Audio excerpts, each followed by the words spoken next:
at the glittering ballroom of the Alaric family's annual gala and event whispered about in society. Columns and coveted by anyone desperate to brush shoulders with power, the chandeliers rained golden light over polished marble, while laughter and the soft clinking of champagne glasses floated through the air. Elena, dressed in a gown that shimmered like starlight, stood proudly at the center, believing tonight would cement her place not just as Ryan Alaric's fiancée, but as a permanent figure within the empire his family ruled. For weeks she had rehearsed the moment she would be introduced as his future wife, imagining the applause, the approving nods, the sense of belonging she had fought so hard to earn after years of clawing her way up from nothing. But as Ryan raised his glass, flashing that magnetic smile that had first disarmed her, his words struck her like shards of ice, to new beginnings with Claire. In that instant, he pulled another woman forward, radiant in crimson silk, and pressed a kiss to her hand before the crowd erupted in gasps and murmurs. Elena's world cracked under the weight of betrayal, humiliation burning hotter than the chandelier light on her skin, her pulse deafening as she caught sight of his. Mother's faint, satisfied smile, the smile of someone who had orchestrated every twist of the knife. The empire she thought she was about to inherit turned to ash in her hands, the future she built ripped away in front of hundreds of watching eyes. And just as the applause forced itself into the air, mocking, suffocating, Elena's glass slipped from her hand and shattered against the marble floor, a sound that echoed louder than any gasp, freezing the room in silence. As all eyes turned to her, waiting to see if she would break, Elena had never belonged to the glittering world of crystal, chandeliers, and bloodline dynasties. Her childhood was spent in a cramped apartment above her mother's struggling flower shop, where bills were stacked higher than the blooms, and survival meant sacrifice, not celebration. Yet even there she carried a fire, a stubborn refusal to remain invisible, and that fire led her into law school, into long nights under fluorescent library lights, into victories no one expected from a girl who worked 2 jobs just to afford her textbooks. It was in that world of ambition that she first met Ryan Alaric, the magnetic heir whose family's corporate empire controlled everything from steel to media. And though she told herself not to be swayed, not to mistake charm for permanence, his attention felt like sunlight after years of cold struggle, and soon ambition blurred with affection until she could no longer separate whether she loved him or loved the doorway he opened into the life she thought she had earned. His mother, Victoria Alaric, saw through her immediately, a woman whose smile was sharp as glass, who dressed kindness in pearls, but whose every glance measured Elena like a commodity, reminding her without words that pedigree meant more than merit in this family's world.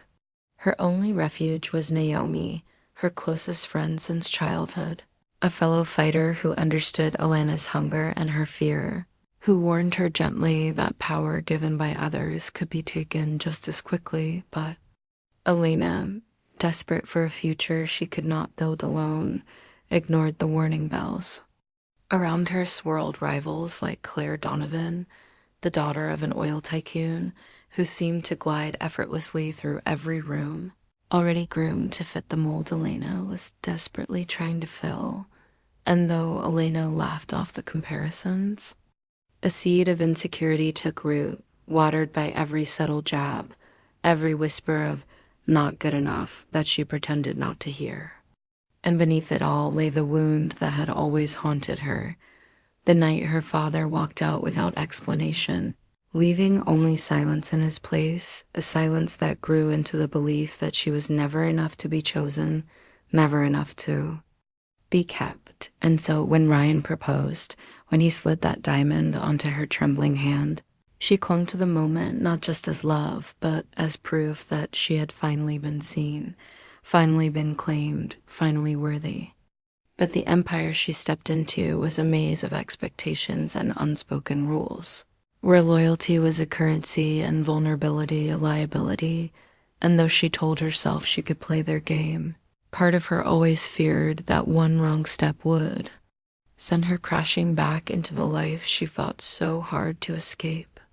It was this war inside her, between dignity and desire, between the hunger to belong and the fear of being discarded, that defined her every move. And as the days led to the gala that would unravel everything, she was still blind to the truth. She had built her identity on someone else's foundation, and foundations built on betrayal were always destined to collapse. The night of the gala was meant to be Elena's coronation, the moment she would shed the skin of the struggling girl from a flower shop and step fully into the role of Ryan Alaric's fiancée, the future daughter-in-law of one of the most powerful families in the city. But instead it became the night her world detonated. A betrayal staged with the elegance of a play and the cruelty of a public execution.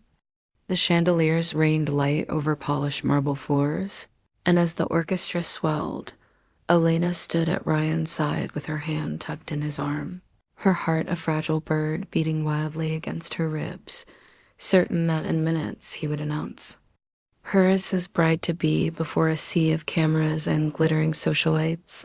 But then the words twisted, the air froze, and he spoke not her name but Claire Donovan's, presenting her with a ring Elena had once believed was meant for her. The cheers of the crowd stabbing deeper than silence ever could as Claire's hand rose, her smile triumphant, her crimson gown a flare of victory, while Elena's diamond, still warm on her finger, burned like a cruel joke. For a heartbeat Elena could not breathe, could not move, trapped between disbelief and humiliation, until she saw Victoria Alaric watching from the edge of the stage, her expression a portrait of satisfaction, as if this betrayal had been carefully orchestrated not just to wound, but to destroy. And in that instant, Elena understood that she had been nothing more than a pawn, a distraction, a girl who had been allowed into their empire only long enough to be discarded when it amused them. And though her chest ached with the old familiar wound of abandonment, this time it came sharpened with rage. Around her, whispers hissed like snakes. Poor thing, should have known. She never belonged, and Elena realized with brutal clarity that this was not simply the loss of a man, but the deliberate erasure of her dignity. The attempt to shove her back into obscurity where she came from, but humiliation was not the same as defeat. As her champagne glass shattered against the marble, silencing the room, her eyes locked with Ryan's for one raw, searing moment, and though tears burned at the edges of her vision, her voice did not break as she whispered only for herself. Never again, a vow etched into her bones, a promise that if they wanted war, if they thought she would vanish quietly into shame, they had gravely underestimated the girl who had built herself from ashes. Love had curdled into betrayal, trust into battlefield, and Elena, standing amid shards of glass and broken illusions, silently swore that she would rise, not to beg for their acceptance, not to win back a man who had betrayed her, but to fight for her own name, her own power, her own reckoning, and the Alarics, with all their wealth and cruelty, would one day regret ever thinking she could be broken dot in the days that followed the gala. Elena became both spectacle and ghost. Her name dragged across headlines not as the brilliant attorney who had won cases against corporations twice her size, but as the jilted fiancée, the humiliated outsider who dared to believe she belonged in a dynasty built on bloodlines and steel. And everywhere she turned, whispers followed. At luncheons she once attended with confidence, women leaned closer and smirked behind manicured hands. Men who once greeted her with respect now avoided her gaze, as if betrayal were contagious, and even at the law firm where she had carved a reputation with sweat and sleepless nights, she found her projects quietly reassigned, her authority questioned, her place eroding under the silent weight of Ryan's influence and his mother's invisible hand. At night she lay awake in her apartment, staring at the cracked ceiling, replaying every moment she had shared with Ryan, every kiss, every promise, and questioning how much of it had been truth and how much carefully constructed deceit. The tears coming not just from heartbreak, but from shame, the knowing voice in her head whispering that maybe Victoria was right. Maybe she had never belonged. Maybe she had been foolish to believe she could rewrite her place in the world. And yet beneath the grief simmered something sharper. A current of fury she could not contain fury when she discovered that the nonprofit project she had championed, the one that would have provided legal aid to underprivileged families, had been quietly dismantled by a board decision pushed through by Alaric allies. Fury when she learned that rumors of her emotional instability were spreading through firms and courts, painting her as reckless, unreliable, unfit to be trusted. And fury when Ryan himself appeared at her office late one night with the arrogance of a man convinced she would still forgive him, that she would swallow her pride because power outweighed dignity, his hand reaching for hers as if history could be rewritten with a touch. But when she pulled back, when she met his eyes and saw not love but entitlement, something inside her snapped. It was in that moment she understood that her war was no longer about heartbreak. It was about survival, about refusing to let them erase her. And though the loneliness cut deep, though she spent nights curled on her bathroom floor with sobs muffled into towels so the neighbors wouldn't hear, though she questioned her worth in ways that reopened childhood wounds, she also began to sketch, quietly and secretly, the outlines of her revenge, a list of allies she could trust, scraps of financial documents she remembered from Ryan's careless boasting, patterns of business deals that hinted at corruption, buried under layers of charm and secrecy. And while the world expected her to fade, to retreat, to lick her wounds in silence, Elena began to sharpen herself in the shadows. A woman remade not by the love she lost, but by the war she was forced to fight. And though no one could see it yet, the cracks in her heart were becoming the edges of a weapon. The night of reckoning arrived not in the courtroom Elena once imagined, but beneath the glittering lights of the Alaric boardroom, a fortress of glass and steel where fortunes were decided and lives dismantled. And as she stepped into the space, every eye turned, not with sympathy, but with the cold curiosity of predators waiting to see if the wounded animal could still bleed. Her heels striking against marble in a rhythm that masked the storm inside her chest, for tonight the veil of humiliation would either consume her or become her weapon. Ryan sat at the head of the table, polished and poised, Claire at his side like a queen already crowned, while Victoria leaned back in her chair, pearls gleaming, the faint curve of her lips promising destruction. But Elena came armed not with status or wealth, but with the truth. A stack of documents pressed against her chest like armor, documents she had gathered in secret, pieced together from Ryan's careless boasts, Naomi's quiet digging, and her own late-night reconstructions of shadowy deals.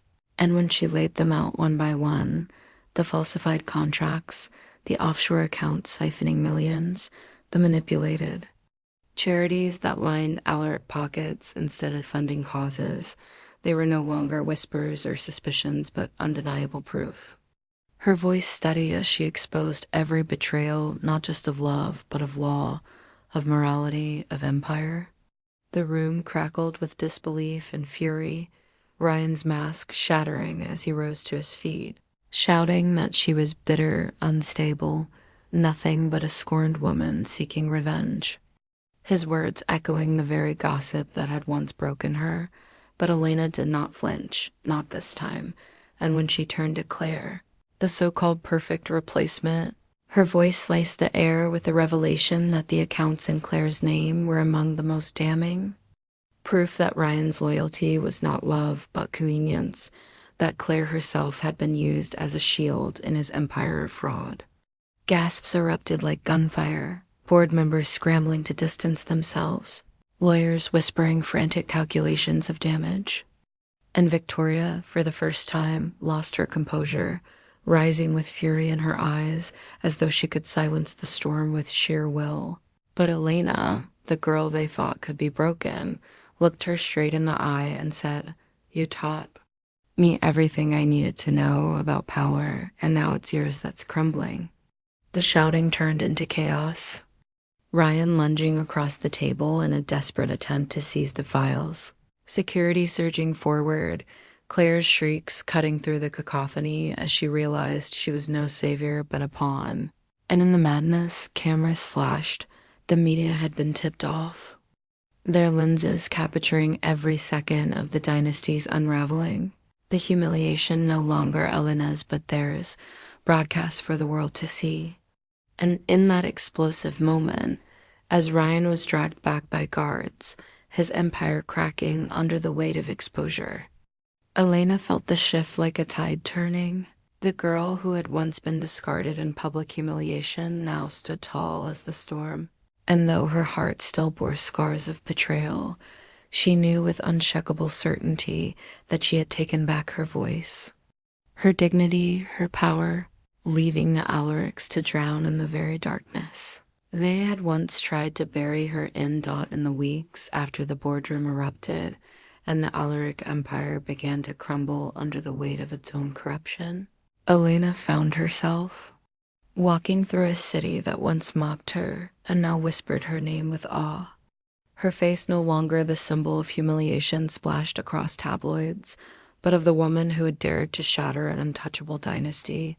And though the news feeds buzzed with Ryan's arrest, Claire's retreat into silence, and Victoria's sudden disappearance into the shadows of scandal, Elena discovered that her greatest victory was not their downfall, but her own reclamation.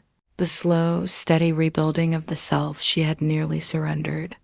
She left the firm that had abandoned her when gossip was convenient, and with Naomi on her side, she founded a new practice dedicated to the very people she once feared she would never rise above. The families crushed by corporations like the Alarics, the voices silenced by money and intimidation, and in every case she fought, and every tear she wiped from a client's eyes, she felt pieces of herself return, not the fragile girl desperate to belong, but the woman who had learned that belonging meant nothing if it cost her dignity.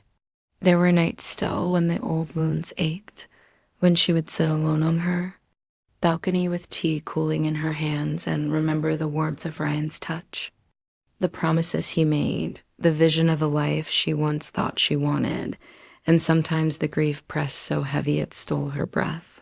But instead of breaking her, it steadied her, a reminder of how far she had come, how much she had endured, and how much she had reclaimed. And those suitors appeared, some out of admiration, some out of opportunism. Elena no longer searched for completion in another's arms.